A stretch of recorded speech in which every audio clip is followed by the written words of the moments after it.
তিনিখন পাৰ্বত্য জিলাৰ একমাত্ৰ জনজাতীয় সংসদীয় সমষ্টি ডিফুৰ পৰা দলীয় প্ৰাৰ্থিত্ব লাভৰ পৰা বঞ্চিত হোৱা সাংসদ হৰেণ সিং বে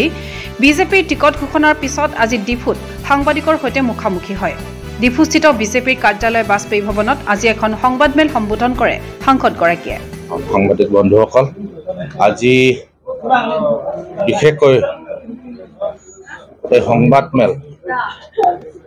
আয়োজন কৰাৰ মূল কাৰণটো হ'ল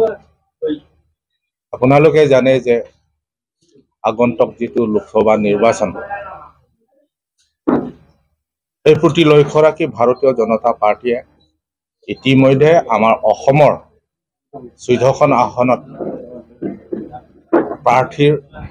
নাম তালিকা প্ৰস্তুত কৰি প্ৰকাশ কৰা হ'ল আৰু এই প্ৰাৰ্থীৰ তালিকাত বিশেষকৈ কাৰ্বি আংলং, ৱেষ্ট কাৰ্বি আংলং, ডিমা হাছাও এই 3 নং অট'নমাছ ডিষ্ট্ৰিক্ট পাৰ্লিয়ামেণ্ট কনষ্টিটুৱেঞ্চিৰ পৰা এইবাৰ আমাৰ সন্মানীয় কাৰ্যবাহী সদস্য কাৰ্বি আংলং অট'নমাছ কাউন্সিলৰ অমৰ সিং টিছো ডাঙৰীয়াক প্ৰাৰ্থিত্ব প্ৰদান কৰিছে। গতিকে এই সিদ্ধান্তত মই আজি আপোনালোকৰ সন্মুখত আপোনালোকৰ এই মিডিয়াৰ যোগেদি সমূহ কাৰ্বি আংলং, ৱেষ্ট কাৰ্বি আংলং, ডিমা হাছাও ৰাইজক জনাবলৈ বিচাৰিছোঁ যে ভাৰতীয় জনতা পাৰ্টীৰ কেন্দ্ৰীয় সমিতিৰ এই সিদ্ধান্ত প্ৰতি মই স্বাগতম জনাইছোঁ, মই ৱেলকাম জনাইছোঁ। এই সিদ্ধান্তৰ কোনো ধৰণৰ দ্বিমত নাই, মই হতাশ হোৱা নাই, বৰঞ্চ যোৱাবাৰ 2019 চনত যিটো লোকসভা নিৰ্বাচনত মই বিপুল পাৰ্চেণ্টেজত মই নৰ্থ ইষ্টৰ ভিতৰত মই জিকিছিলোঁ, এইবাৰ আমি এই টাৰ্গেট ৰাখিছোঁ যে মই যিমান পাইছিলোঁ যোৱাবাৰ তাতকৈ আৰু দুগুণ মাৰ্জিন যাতে পায়, তাৰ কাৰণে আমি সকলোৱে উঠি পৰি লাগিছে। আমাৰ ডিষ্ট্ৰিক্ট প্ৰেচিডেণ্ট কিলিং ডাঙৰীয়াৰ পৰা আৰম্ভ কৰি আমাৰ টিম কাৰ্বি আংলং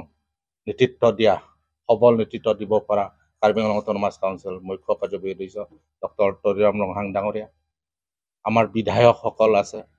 আমাৰ কাৰ্যকৰ্তাসকল আছে, সকলোৱে আমি একত্ৰিত হৈ অমৰ সিং টিছো ডাঙৰীয়াক এইবাৰ 3 লাখ ভোটৰ ব্যৱধানত আমি জয়যুক্ত কৰাবলৈ আমি কাম কৰা আৰম্ভ কৰিলোঁ। আৰু হয়, মই বিচাৰিছিলোঁ যিহেতু চিটিং MP হিচাপে, কিন্তু মোৰো হয়তো ক'ৰবাত নহয় ক'ৰবাত কিবা এটা ভুল থকাৰ কাৰণে পাৰ্টীয়ে মোক প্ৰাৰ্থিত্ব প্ৰদান নকৰিলে, তাত মোৰ আৰু ক'বলগীয়া নাই। ভাৰতীয় জনতা পাৰ্টী এইটোৱে আমাৰ, আপোনালোকে জানে পাৰ্টি উইথ ডিফাৰেণ্ট, আৰু সদায় মানে সমাজক আগত ৰাখি দেশক আগত ৰাখি চিন্তা কৰা দল ভাৰতীয় জনতা পাৰ্টী। গতিকে আজি মই আপোনালোকৰ মাধ্যম যোগেদি এইটোৱে ক'ব বিচাৰিছোঁ যে যিসকল মোৰ বন্ধু শুভাকাংক্ষীসকল আছে, আমাৰ ভাৰতীয় জনতা পাৰ্টীৰ কাৰ্যকৰ্তাসকল আছে, মোৰ বন্ধু বান্ধৱীসকল আছে, যিসকলে আশা কৰিছিল যে হৰেণ সিং বি পুনৰ টিকেট পাব, মোৰ বন্ধু পাব, মোৰ দাদা পাব, তেওঁলোকে যিটো আশা কৰিছে সেই আশামতে নহ'ল। গতিকে তেওঁলোকে হয়তো হতাশ হ'ব পাৰে। সেইকাৰণে হতাশ নহ'বলৈ কাৰণে মই আজি আপোনালোকৰ যোগেদিয়ে মোৰ মনৰ কথা, অন্তৰ কথা মই খোলাখুলিকৈ মই প্ৰকাশ কৰিছোঁ যে আপোনালোকে দুখ কৰিব নালাগে, যে ঈশ্বৰে যি কৰে ভালে কৰে, আৰু মই পাৰ্টীত আছোঁ, মই নিষ্ঠাৰে কাম কৰি আহিছোঁ, আৰু ভৱিষ্যতেও মই ভাৰতীয় জনতা পাৰ্টীৰ নিষ্ঠাৰে মই কাম কৰি যাম,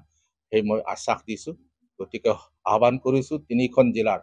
বাসীসকলক যে অহা এই লোকসভা নিৰ্বাচনত যাতে আপোনালোকৰ বহুমূলীয়া ভোটটো আমাৰ সকলোৰে শ্ৰদ্ধাৰ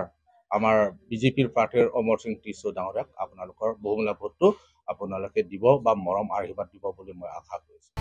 ডিফুৰ পৰা ছাইদুল ইছলামৰ ৰিপৰ্ট, আছাম টাইমছ পোষ্ট।